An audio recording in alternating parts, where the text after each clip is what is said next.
Hey there, hello lovely my students. Literature का आपको solve करके बताने वाले हैं। कॉम्प्रिहेंशन पैसेजेस किस तरह के आने हैं, 10 नंबर के हैं ये, आज आपको सोल्व करके दिखाने वाले हैं। चैनल को सब्सक्राइब कर लेना, वीडियो को लाइक करना।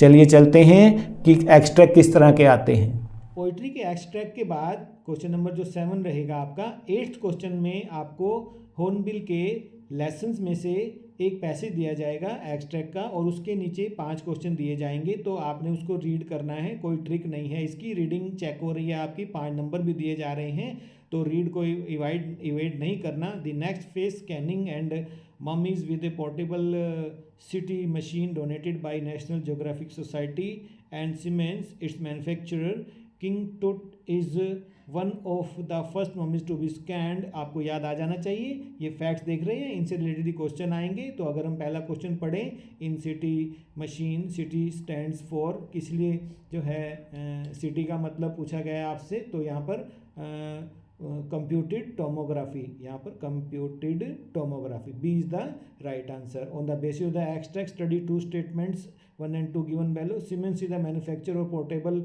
City machine. यस, लग रहा है आपको ये, है ना? हाँ, ये तो लग रहा है। और king Tut's mummy was the last mummy, no no no, last नहीं, तो क्या बनेगा? 1 can be inferred but 2 can not. Yes, it is the right answer. दोबारा आगे जाने की जरूरत ही नहीं है। Who is the author of this extract? A.R. Williams हैं जिन्होंने ये लिखा था। And change the underline word with its synonym, ये वोकेबलरी चेक कर रही है by choosing correct option. Old is the final stage of life, तो यहाँ पर क्या आ जाएगा जो एक्सट्रैक्ट में भी होना चाहिए वो। और यहाँ तीसरा वर्ड देखिए, फेज, ठीक है, तो ये आंसर आ जाएगा इसका, फेज, ठीक है। उसके बाद 5वां क्वेश्चन देखिए, क्या पूछा गया है?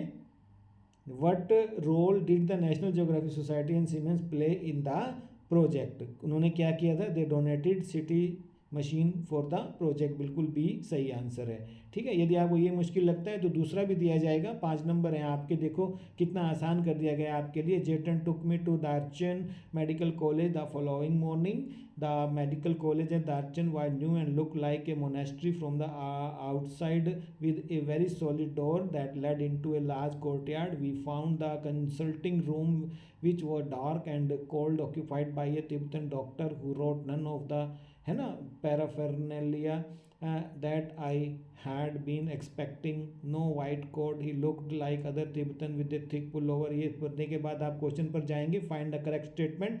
जेतन took the author to a monastery, no no no, ठीक है ना। तो यहाँ पर करेक्ट स्टेटमेंट को ढूंढना है हमने, ये तो ठीक नहीं है। Tsetan took the author to a medical college, ये सही लग रहा है। और क्या है? The doctor was the dress which the author had expected, no. The consulting room was quite warm, no, ठीक है। तो ये ऑप्शन जो सही आएगी वो बी आ जाएगी। Choose the antonym, vocabulary check हो रही है। Of liking from the option given below. Liking, liking, liking, liking, चारों को पढ़िए। एवर्जन, हटना, दूर हटना, है ना, तो यहाँ पर ए सही आ जाएगा। Why was the writer taken to the hospital? Because he wanted to visit the hospital. Because he was ill. Yes, he was ill. And how did the hospital look? It looked like a monastery. ये A सही जवाब आ जाएगा। Identify the author of the, तो कौन है? निक Middleton है, ठीक है प्यारे बच्चों। तो ये हैं, सीख लो कैसे आप आंसर करेंगे। होप कि आपको क्लियर हो गया होगा। यदि अभी भी कोई क्वेश्चन है तो कमेंट सेक्शन में लिख दो, जरूर समाधान किया जाएगा। वीडियो अच्छा लगा है तो दोस्तों में शेयर करो, उनको भी बेनिफिट होना चाहिए। चैनल को सब्सक्राइब कर लेना। ऑल द बेस्ट सभी बच्चों को, वंडरफुल गाइस, ठीक है, बाय।